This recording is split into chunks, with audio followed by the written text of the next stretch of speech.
Dominique, thank you. Your lecture with Dr. Nishioka today was so helpful with the Youth Ministry Initiative on resilience and joy and what youth ministers could do in their ministry to support the development of this link.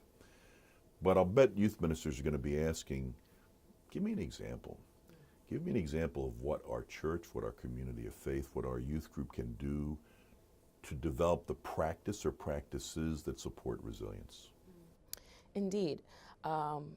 And so one example I have, I want to place everyone in a youth ministry room, sitting in a circle, and you pray, but then you start off by asking, what were some of the challenges you experienced this week?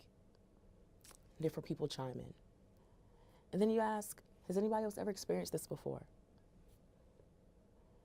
From there you move into, what wisdom can we share with each other about the triumphs and tribulations that we've experienced this week? From there, what does our tradition or the scripture say about this trial you experienced this week? And then moving from there to how then can we move forward from this point?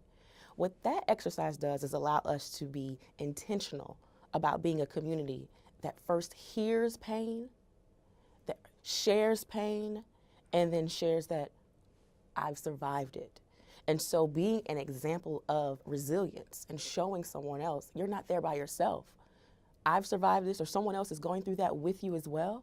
That's an intentional example on how we can build resiliency within our community. It doesn't just work for youth ministry. We can do that in adult Bible study. We can do that in a Sunday school setting. We can do that in just a normal conversation over lunch. But it helps individuals know that resilience is something that can happen, and we are all living examples of that. We can each bounce back.